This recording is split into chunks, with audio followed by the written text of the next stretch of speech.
Republic టీవీతో కాళ్ళ బేరానికి వచ్చినట్టే కనపడుతోంది టీడీపీ. దీనికి అధినేత నుంచే దాదాపుగా సూచనలు, సలహాలు, సంకేతాలు అన్నీ వచ్చేసాయి. నిన్నటి మండల కార్యదర్శులు, జిల్లా ప్రధాన కార్యదర్శులు, రాష్ట్ర స్థాయి కార్యదర్శులతో చంద్రబాబు నాయుడు గారు సమావేశం అయ్యారు పార్టీ ఆఫీస్లో. అట్లానే దానికి ఏదో ఒక పేరు కూడా పెట్టినట్టున్నారు. ఛాయ్ పే చర్చలాగా టీ కబూర్లో ఏదో ఒక కార్యక్రమానికి ఆ పేరు కూడా పెట్టారు. అధికార ప్రతినిధులకి ఈ సందర్భంగా అంటే దీపక్ రెడ్డి గారికి డైరెక్ట్గా చెప్పారన్నమాట. ఏమని, అసలు విషయం ఇంత పెద్దదైన దాకా నాకెందుకు చెప్పలేదు, పైగా టీవీ ఛానల్ని బహిష్కరిస్తున్నాడు చెప్పడం ఏంటి, టీవీ ఛానల్ని బహిష్కరించడం ఏంటి అంటే మేము ఎక్కడా చెప్పలేదు అన్నారట. మరి చెప్పకపోతే చేరేసి మరి ఖాళీ చేరేసి మరి ఎందుకు వాయిస్తాడు అతను మొదటి నుంచి ఈ లైన్ అండర్ చేసుకుని మొదటి నుంచి టీడీపీకి అనుకూలంగా ఉండే వ్యక్తి. ఆ వ్యక్తితో మీరు పోయి ఎందుకు తగాదాలు పెట్టుకుంటారు, అనవసరంగా చర్చను ఎక్కడికో తీసుకెళ్లారు అన్నారట. అంటే దీని అర్థం ఏంటి, ఒకటి మీరు ఫైన్, అతను టీడీపీకి అనుకూలంగా ఉండే వ్యక్తి అని చెప్పేసి చంద్రబాబు నాయుడు గారు చెప్పారు, రైట్. మరి అంటే మీకు అనుకూలంగా మాట్లాడబోతే అప్పుడు దాకా మీకు అనుకూలంగా మాట్లాడిన కూడా దండెత్తేస్తారని చెప్పేసి నిన్న మొన్న జరిగిన కార్యక్రమాలు చూస్తే ఎవరికైనా అర్థమవుతుంది. ఇప్పుడు కూడా ఇంకా నొక్కుతూ ఉన్నారు ఒకళ్ళిద్దరు. ఏదో అసలు ఆర్నాబ్ గాడే అలాంటోడు ఇలాంటోడు గాడే అనేస్తారు. ఇప్పుడు ఆర్నాబ్ గోస్వామి అనేది విపరీత మనస్తత్వం. పిలిచి నా షోకి రావటమే మీ అదృష్టం అన్నట్టు బిహేవ్ చేస్తుంది. అతను ప్రో బీజేపీ, అది అసలు బీజేపీ ఛానల్ గోయంకాలది.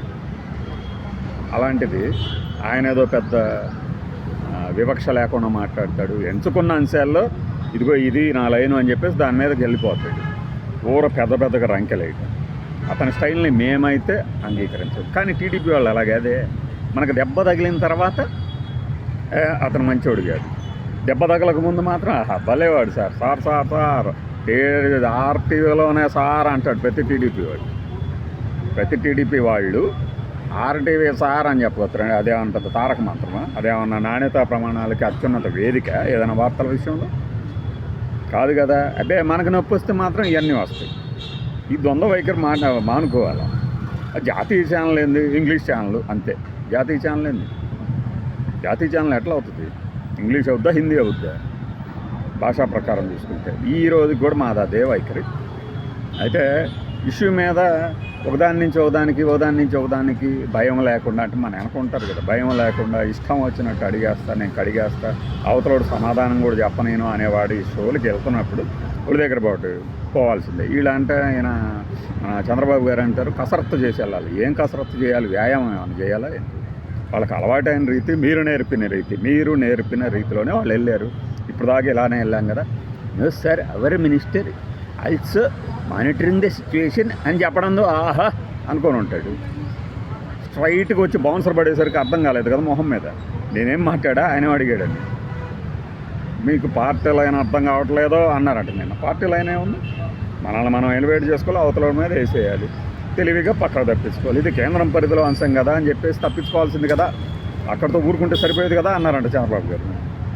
ఇంకా అతనికి జ్ఞానం లేకన కొద్దిగా యాడెడ్ అడ్వాంటేజ్ ప్లస్ కొద్దిగా న్యూస్ ప్లస్ ఇద్దామన్నా వాళ్ళకి, మన చిన్నబాబుకి ఎలివేషన్ ఇద్దామన్నా అనుకొని దొరికాడు.